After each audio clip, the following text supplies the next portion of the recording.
the 16th, 2024. I'd like to call the meeting to order and apologize for being a few minutes late. First order of business is the minutes of the meeting for November the 21st. Can I have a mover for that, please? Move approval of minutes from November 21. Thank you, Donna.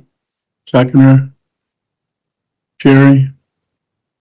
All in favor? Next item then, disclosure of the conflict of approval of the agenda. Move approval of agenda. Thank you, Donna. Jerry, and where is Jerry? How come I can't see him?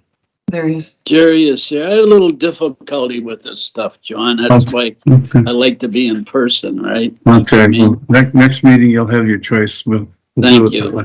Thank you. Okay, so we had just to be sure now, the approval of the minutes was moved by Donna. You second that, Jerry? And approval of the agenda was moved by Donna, and you're good with that, Jerry? Yep. Okay, disclosure of a conflict of interest? None? Okay, we'll move right down to 7.1 then, Developer Symposium update.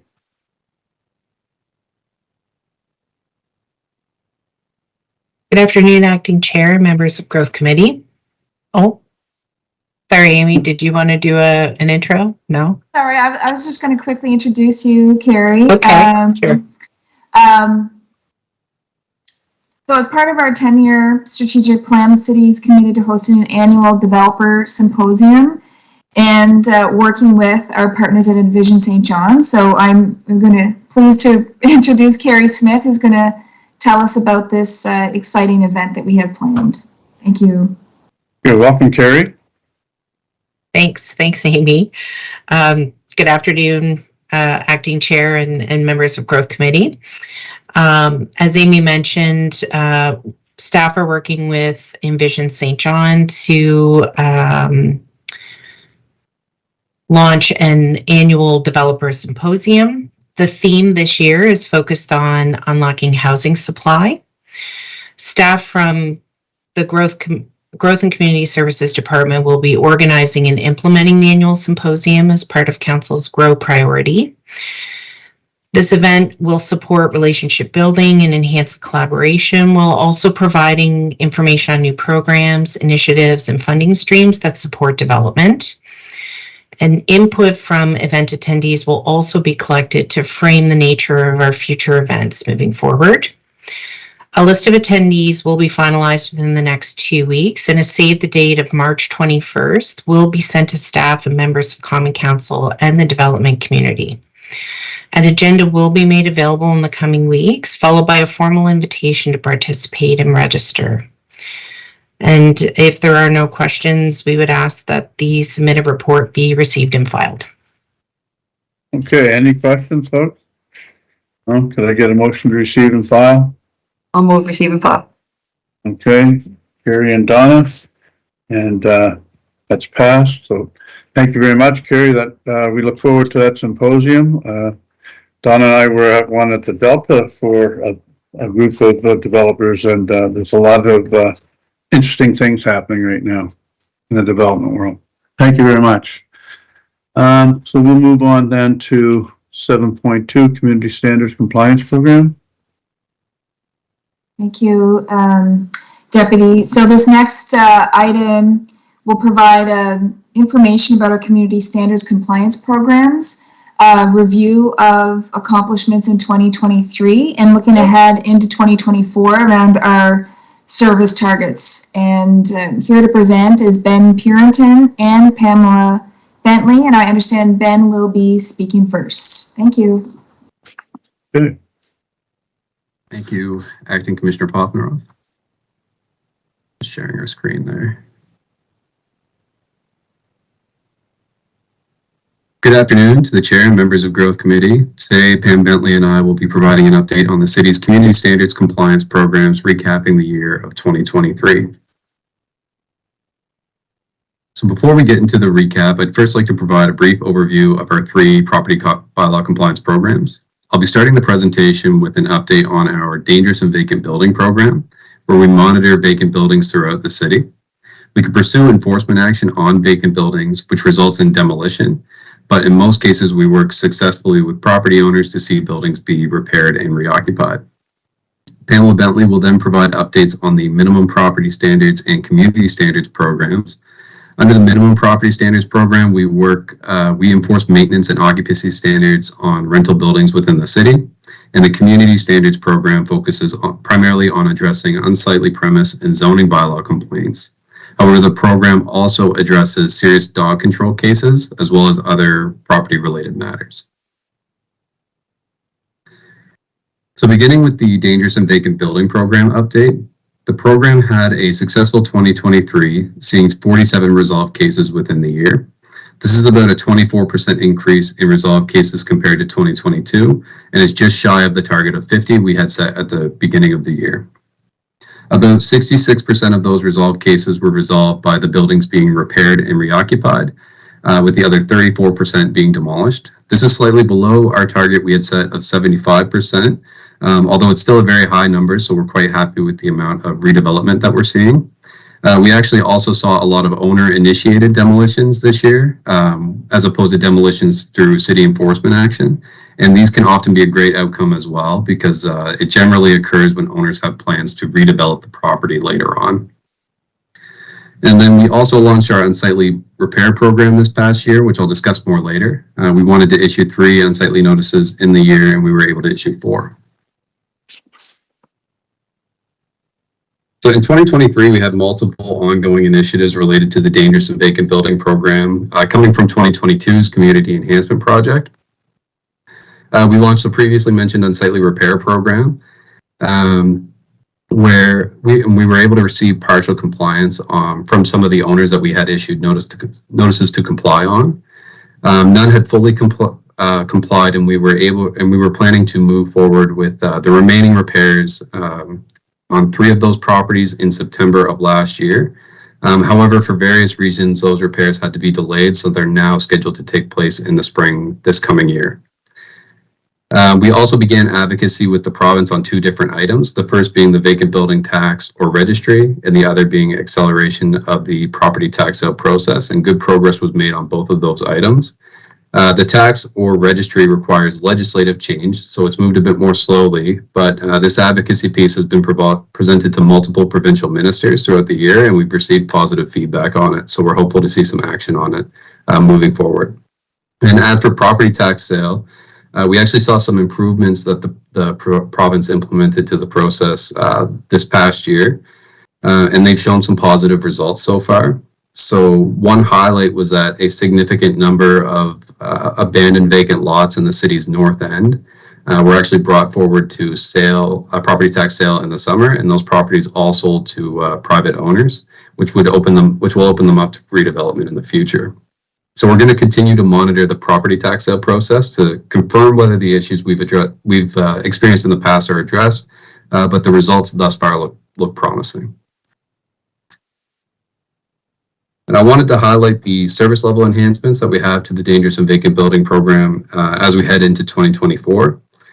These enhancements come from the Community Enhancement Pilot, which was approved by Common Council. So a new junior technical services engineer has been hired to work on the program with us, and his name is Justin Tinker. He's on the call with us today. The resource increase will allow us to target higher results in the program, and will also allow us to enhance efforts within our new unsightly repair program. And as with all of our programs, we're going to look to focus these enhancements in our priority areas, which include the Lower West Side, the city's north end, and the South Central Peninsula. And moving into targets. So our targets for the program have been established for the next 2 years, assuming that this pilot continues. We're targeting 60 resolved cases in 2024, and then another 65 in 2025. And achieving this will allow us to see more vacant building redevelopment, opening up more residential housing units within the city. The percentage of buildings repaired and reoccupied we'll hope to see at around 75%. And we'll also be significantly enhancing unsightly repair efforts, going from 4 notices per year to targeting 10 per year. And that concludes my update on the dangerous and vacant building program. I'll now hand over to Pamela Bentley, who will update on the minimum property standards and community standards programs.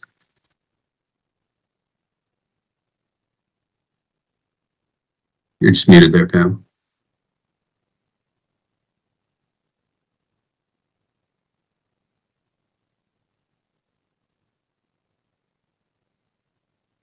My apologies.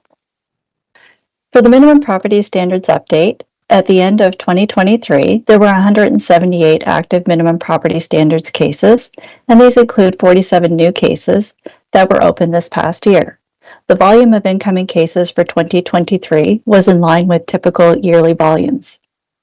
As well, a total of 35 cases were closed in 2023, and although this is less than the target number of resolving 45 cases per year, when measured against the number of units that were made safe, we successfully achieved our 2023 targets.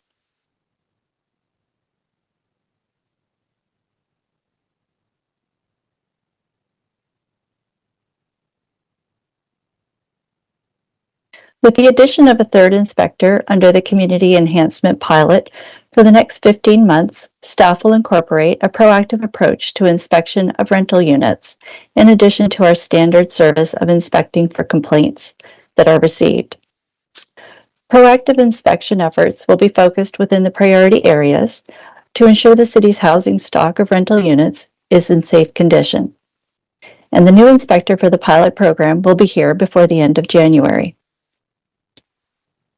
Looking into 2024 and 2025, we are targeting a resolution of 60 cases for this year, and should the enhanced service level pilot continue fully into 2025, 80 cases for next year.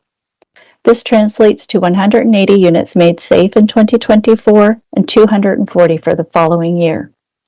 In 2024 and in 2025, we will be opening 100 cases for each year through a combination of proactive and complaint-based inspections.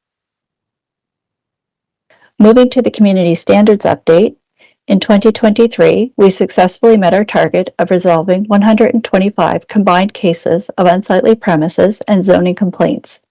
Although a bit under for zoning cases resolved, we were over targets for unsightly premises cases. We issued a notice to comply for an unsightly premise in 2023.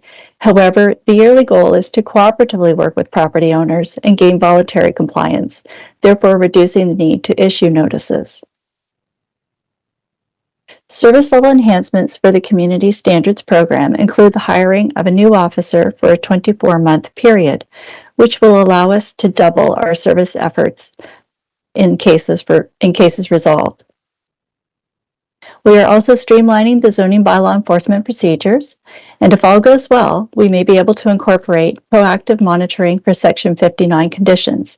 Right now, we work on a complaint-based approach for these concerns. With the new officer on staff, we anticipate doubling our efforts for cases resolved, breaking this down into about 200 unsightly cases and 50 zoning cases for each year over the next 2 years. That volume of cases may seem a bit high, but it includes the quick-to-resolve cases, such as garbage that may have been left out for a few days. This concludes our presentation, and I want to recap the various initiatives we have ongoing within our programs as we head into 2024. From the 15-month Community Enhancement pilot, a new junior technical services engineer has been added to the program, and this will allow the program to provide an increased service levels, particularly focused on the unsightly repair efforts. We're also continuing provincial advocacy into our 2 program items, the Vacant Building Tax Registry and acceleration of the property tax sale process.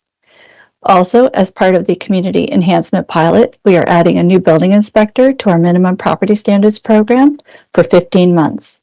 This will increase service levels and allow us to transition the program to a proactive approach from the current complaint-based program. And finally, in the Community Standards Program, we're adding a new Community Standards Officer for a 24-month period to expand on that program. This will allow us to achieve increased results in both unsightly premises and zoning bylaw enforcement cases. We are streamlining our zoning bylaw enforcement procedures to be more effective with our increased resources, and we will be focusing efforts on these service levels enhancements throughout the year, and we'll be returning to Growth Committee in July or August to provide an update on our progress. So this concludes our presentation, and Ben and I are happy to answer any questions you may have.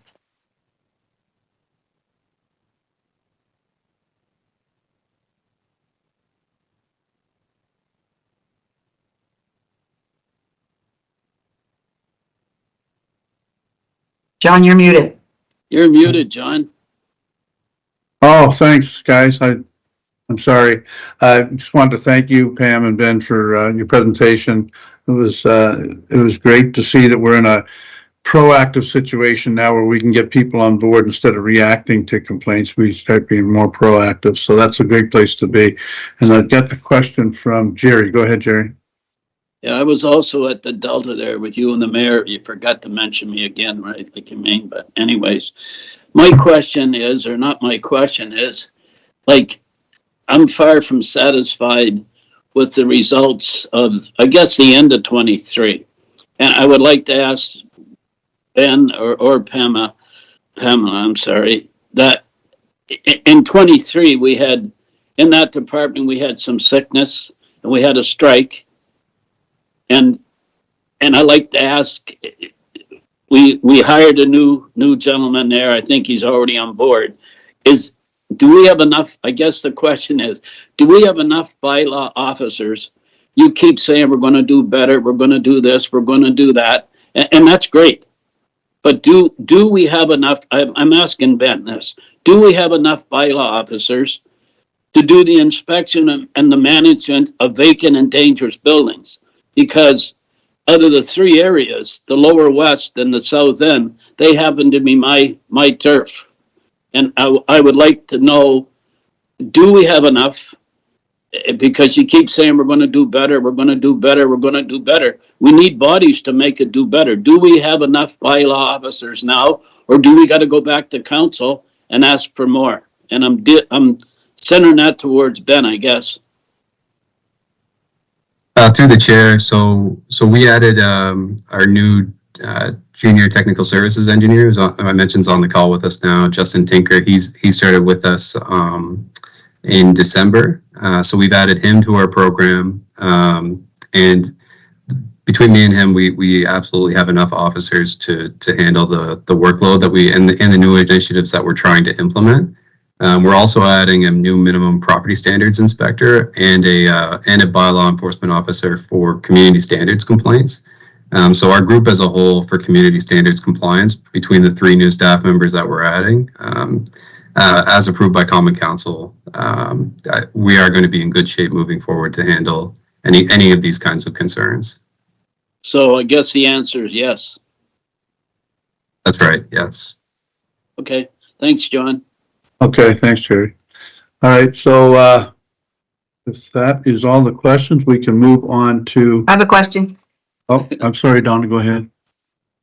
I just have I just want to say that I'm happy we're moving away from a complaint-based program, because I find sometimes there can be punitive measures for the complainant, by the landlord or whatever. So this is much better. But I'm just curious about for the inspectors, would fire be part of that group that would inspect as well, or would it just be from the department, from Ben, where you are in that department, of looking through that?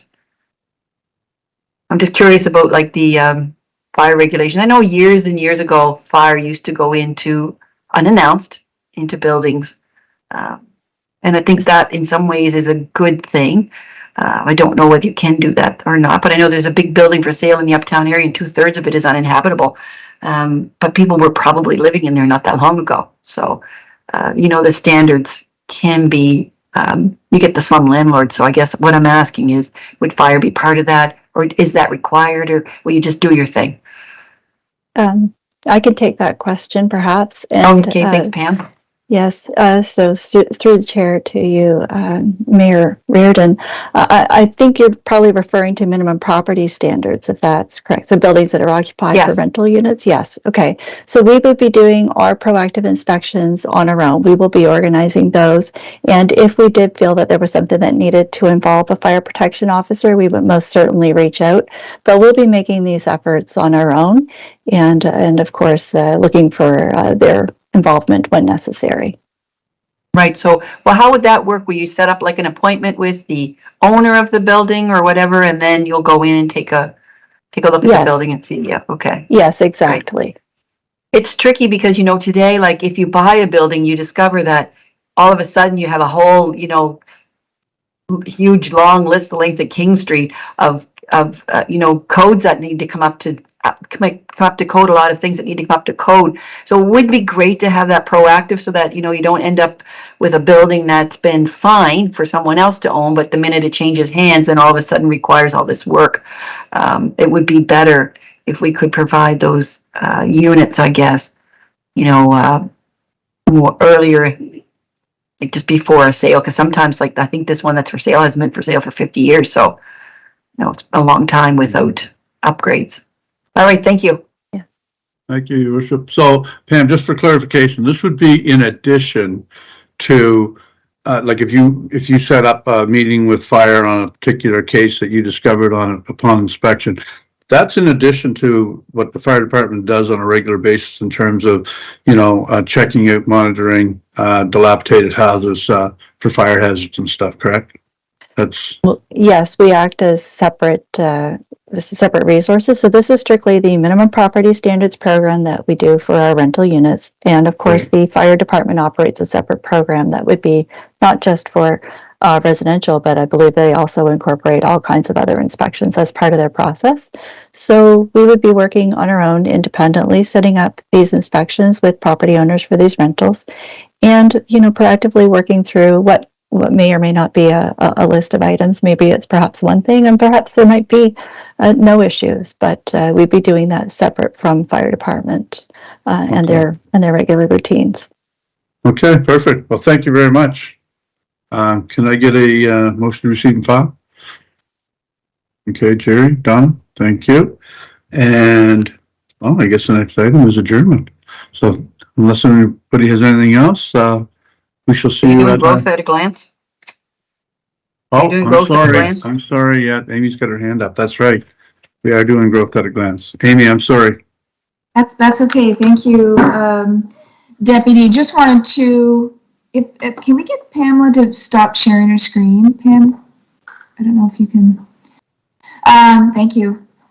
So yeah, I just wanted to briefly go over. I'm pleased to present the infographic. It's in the kit, and this shows our year-end results for 2023. And I'm just going to highlight some key aspects of our 23 results. I mean, it was a really great development year, very active. The biggest year we've had with respect to residential units, with the exception of a large project in 2017, the Irving Oil Home Office Building. This is one of the largest years, 2023, with respect to construction value. So we're really pleased with the activity that we've seen, and our team is hopping with applications, inquiries, inspections to see all these projects through to having them occupied.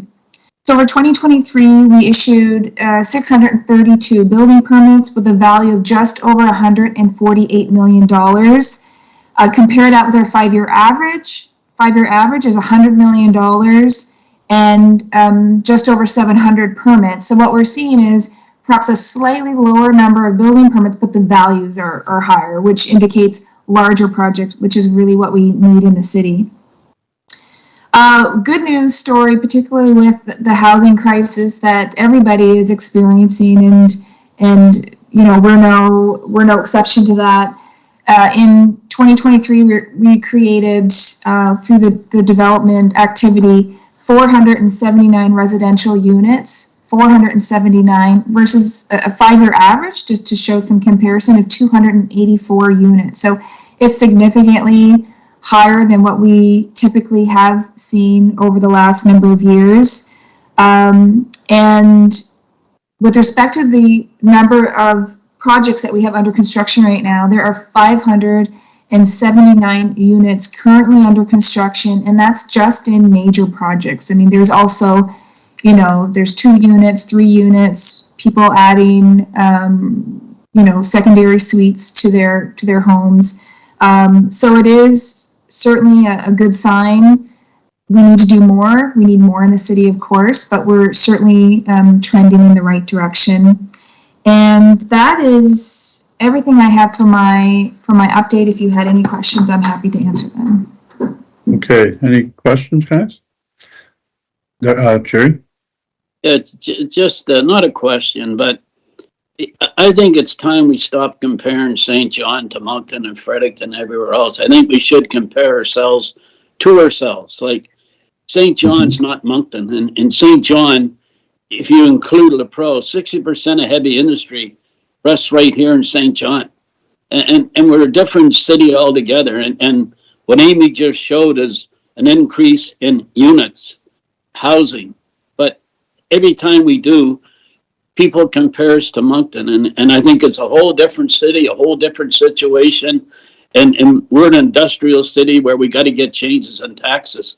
And when we get changes in taxes, we would compete with anybody. Simple as that. That's it, John.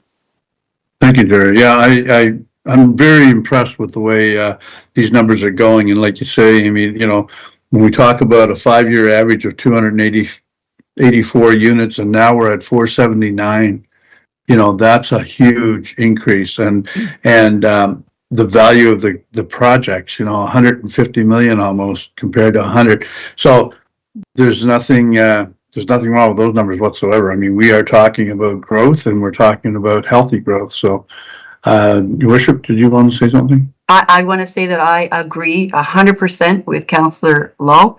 I don't think we should ever compare ourselves, because I've heard this saying once. I'm going to say it again, that comparison is the thief of joy. And it's so true. I am thrilled with this document that we have been given today. It's, you know, the numbers on that are amazing, and I'm really proud of our team and our city. Thank you. Absolutely agree. Okay, Jen Reed. Hi, yes, just through the chair, I'm just looking for approval for my report. Yeah, okay. Can I move approval. Okay, and second? There you go. Sorry. Sorry, I missed that. That's okay, thank you. Okay, so any more questions or comments? And I think that brings us to the end of our meeting. So, Jerry, you're going to move to adjourn, and Donna?